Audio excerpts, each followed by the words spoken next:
Saw you had the arms raised celebration after the buzzer sounded. I'm sure that was a little bit in jest, but was it also just like, hey, it feels pretty good to win finally? No, it was all just being funny. Still early in the year. Obviously, you want to win, and hadn't had good energy walking off this floor in a while. You know, we're going on the road on Wednesday, so we needed this one for sure. We're kind of the reverse of us in Houston last year. We were looking for our first road win. That's right. Yeah. Forgot about me. It's actually the same exact date as this one. Say what? November 20th, same date. Didn't know that. There you go. Now we're in the same boat. Yeah. Pass it off. Clay also had a big game that night, too. Yeah. I'm just saying. How important was Chris out there tonight? Could you feel the difference when he was in versus when he was out? Plus 12 tells you everything about the game tonight and how he controlled tempo and just the action, trying to get us in and organized offensively, especially in that first half to finish out the second quarter. It was kind of a masterclass of just reading the flow. He called the play where I got the N1-3. Wasn't playing or anything from the bench. It just he saw a clear side and got me and Loon in the right action. So 12 assists, 1 turnover, plus 12, and you know, a game where, like I said, we needed to kind of connect both sides of the ball. It was a masterclass. Chris said you guys had a practice a few days ago where there's kind of conversations about, you know, how to play offensively. I mean, did you feel like the offense needed a little reset? Did that practice help? Yeah, I mean, losing forces you to check yourself and figure out what's going wrong, where you need to make adjustments. And for us, still room for improvement, but we struggle to create good looks consistently throughout the game, whether it was, you know, tough shots that then led to, you know, kind of morale killers or, you know, advantages, momentum going the other way, or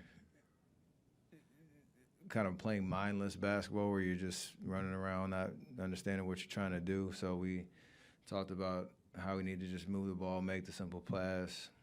You need that reminder because everybody's trying hard to get themselves going or, you know, make the big shot or, you know, have the big moment because we're all built like that. Like there's competitive spirit about us, and you know, sometimes you work a lot harder. You just need to work a lot smarter, and I think that practice helped us get there. Still got a lot to improve though. Along those lines, do you see Clay being restless to get going? And Steve was saying how he has to, you know, he sort of reminded him that give the ball up and it'll come back to you and you'll get better shots that way. And it seemed like that happened a few times in the first quarter. Yeah, the ones he made in the first quarter were all off of good ball movement and action. And, you know, if you're not open, swing it. If you're being guarded, tightly cut. Simple stuff, but it's about trusting the offense that it's gonna come. And like I said, it's tough because, you know, I've been through, you know, spurts where you're not making shots and you're trying really hard to get it going. Like that's, you know, a shooter's nature. But it is kind of the beauty of the game when the ball is moving. It usually finds the right guy, especially the way that we play. And you know, he's obviously capable of making any shot out there, but especially the clean, good looks. And that's how you kind of build your confidence back up. Or I shouldn't say your confidence. He doesn't lose confidence. Build your rhythm back up. You ever had the PA announcer kind of get you on the shooting stroke there in free No, throw? I used him as a scapegoat. I knew that was off from the jump. But Oh, then really? it's like a little, you know, 5-year-old like my son getting in trouble. Be like, oh, but she started it. It's like, nah. I knew it was off from the jump, but then I was like, oh, I can blame him. Taking the high road there. Yeah. Steph, is it a trickier balance of when to attack it more than normal? It feels like your shot is flowing, you're shooting a great percentage from three. Most people say much of the solution is for you to just take more shots, but that balance of when to attack and when not to, is it any different at all this year? A little, just because I think throughout the bulk of a game, especially if you're playing a good defense, you know you're going to there's going to be a game plan to try to take, you know, certain actions away or certain good looks away, and I can kind of force the issue a little bit, especially if it's off the dribble. But reading the flow, kind of how our first quarter went, I think I only shot one shot, and it was about you know, being a spacer if I don't have it. Had some screens off the ball, some driving kicks and stuff like that. And then reading the flow, like if things kind of get stagnant, I think we did a little bit better job in the second half, especially in the fourth quarter, of being a little bit more methodical on offense with the ball, trying to get to some pick and roll stuff and play matchups. And then to Tim's question, like about CP, kind of getting us organized too. So I have to kind of read the game and know I can always, you know, again, force the issue, but more so for us to be successful, there's got to be a balance, and every game is a little different. Kind of more talking about Chris and him organizing. He said a couple times he feels like he's a quarterback. You and Clay are kind of like his receivers. Do you view it as a similar dynamic? We when it works and when it looks good is when, again, what I keep saying is like we're organized because we're all understanding what we're trying to accomplish on each possession. And we knew when he came in, it would allow me to play off the ball a little bit more. And obviously me and Clay can set screens for each other, run off either side. Loon sets great screens. Draymond, you know, sets great screens. Kind of frees Wig up at times, and where he can, you know, get his looks and get driving angles and stuff like that. But the best version of CP obviously is a game like tonight where he's aggressive to shoot when he's open, but every possession he's just trying to move it to the open person or get us into an action that makes sense. Played the whole fourth tonight. Did you look over at any point? Did you know you were going the full fourth? No, he mentioned it at the third quarter, end of the third quarter. So, like, would I like to start the fourth? And I came out like a minute or so earlier than I usually do in the third, and so I felt good. Didn't necessarily know if I meant the whole fourth. We didn't talk about that. It was just kind of play, and obviously we needed this game. And the way that things were flowing, I was getting good looks, and the offense was moving. And just, you know, I feel fresh to finish, so it wasn't a big deal. They've been pretty diligent with your minutes this year. Are you to the point, or is it to the point of the season you'd like to go, you know, stretch it? You know, it was 34 tonight. I know obviously the overtime the other night was a lot, but I mean, would you like to get back to 34, 36 on a night? I prepare myself to do that for sure. And as much as it's talked about, like, there is a sense of protecting you from yourself, understanding it's 82 and I'm in my 15th year and all the things that go into sustaining yourself for, you know, the entire season, especially for the playoffs. But you want that little bit of flexibility. Having like deja vu of every year we talk about it. It's just yeah. But there's always going to be flexibility from time to time to kind of force the issue for sure. You can't do it every night. I'm not stubborn enough to say that. Now this losing streak is over. Can you look back? Is it rationalization or true that you played some really good teams? You didn't lose to a bad team. Minnesota twice and Oklahoma City twice, and I guess Denver in there. Or is that to you that doesn't matter? You just can't lose games. It is a reality check that you can't kind of walk through games and not execute at the level that we need to and have a defensive kind of presence and the margins. We talk about stop fouling, stop turning it over if you're going to try to beat a good team. And none of us are in a situation where, you know, you're not going to learn that lesson because down the stretch of the season, those are teams you're going to have to beat if you're trying to get out the West. And that's all we're trying to do. So you got to put that in the memory bank of where we fell short and what it's going to take to get over the hump if we play those teams again. Obviously not Cleveland, but, you know, there's great teams all up and down the Western Conference, and you're going to have to play really well to beat them. We know we can. If it comes to a playoff series down the stretch, we feel like we can beat anybody, but it's going to require an A-plus effort. It's in there, but we have to be able to do it.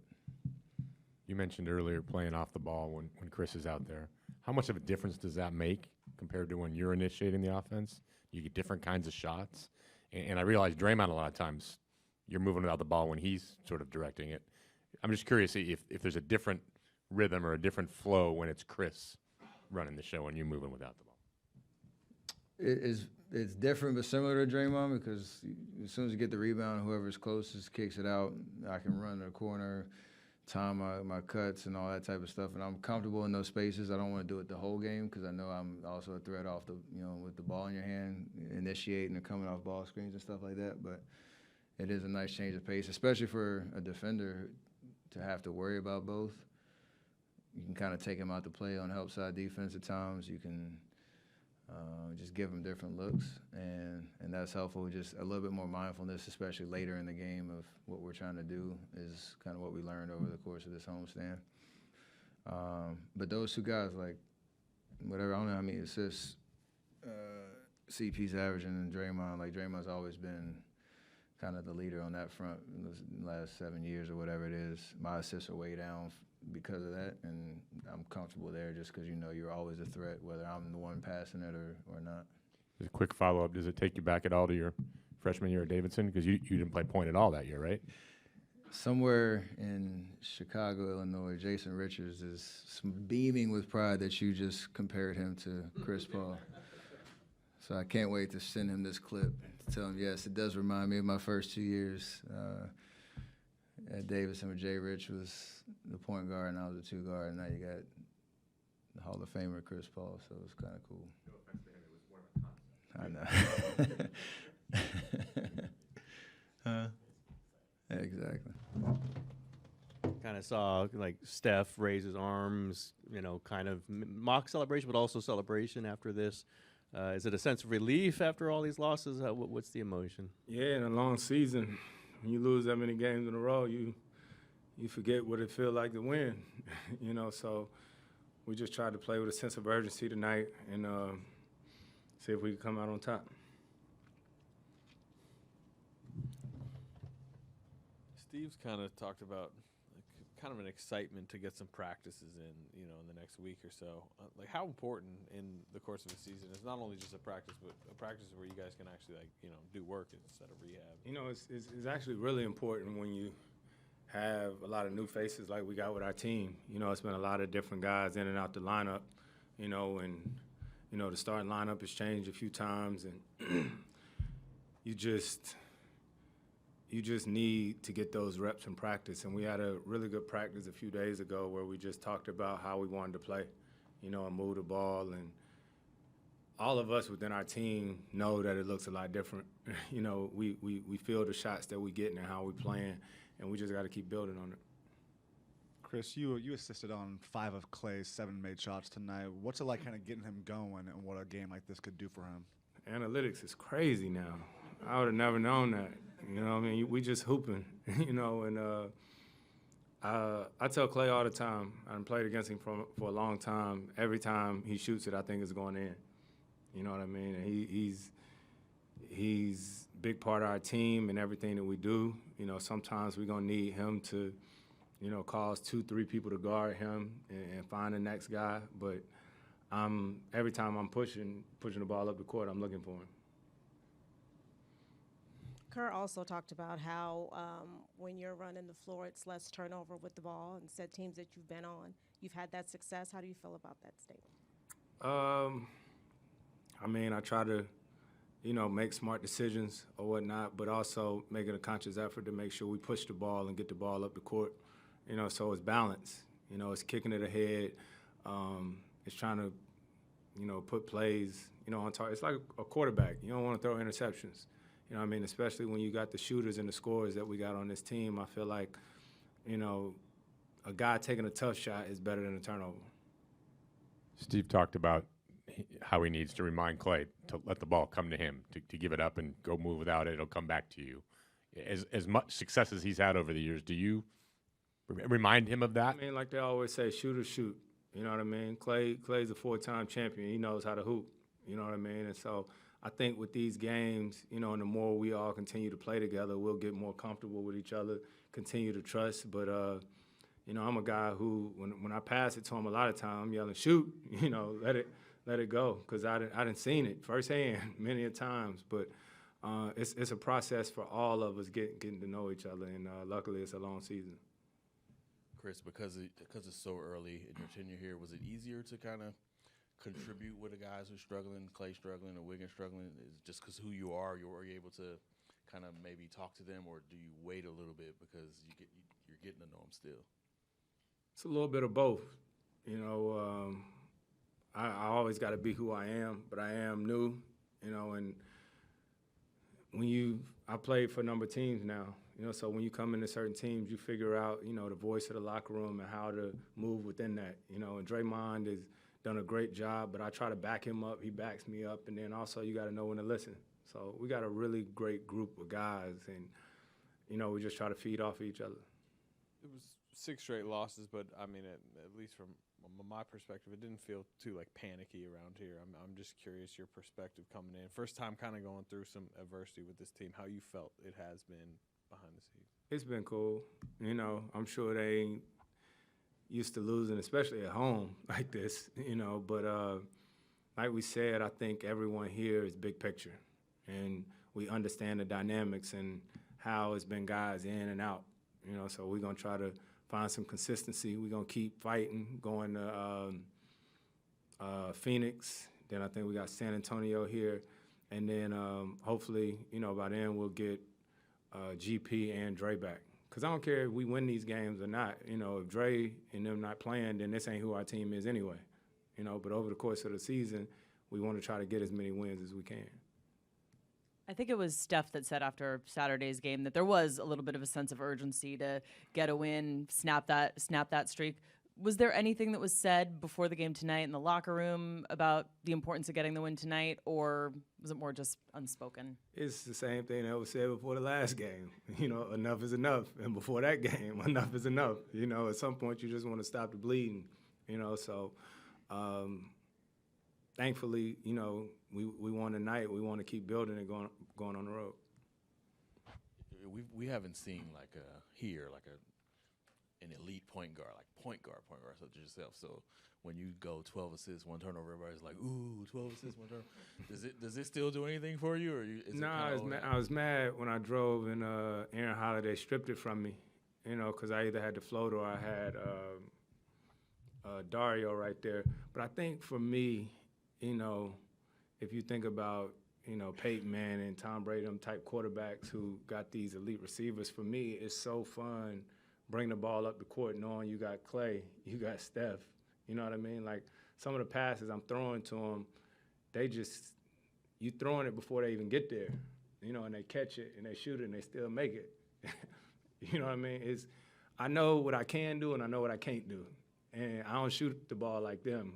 You know what I mean? So it's fun to play with guys that are slipping and setting screens or whatnot, and I think we're only going to get better. They've been trying to keep you, I think, 28 minutes, 29 minutes, but this tonight, 34. There have been a couple other higher minute games. Do you feel good with that, and would you not mind at all if it was 34 every night? Absolutely. I thought.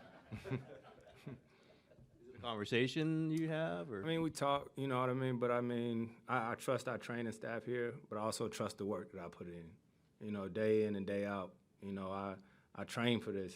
You know, this is my job, just like the things that y'all do. So day in and day out, I prepare myself, you know, as best as possible for these games. So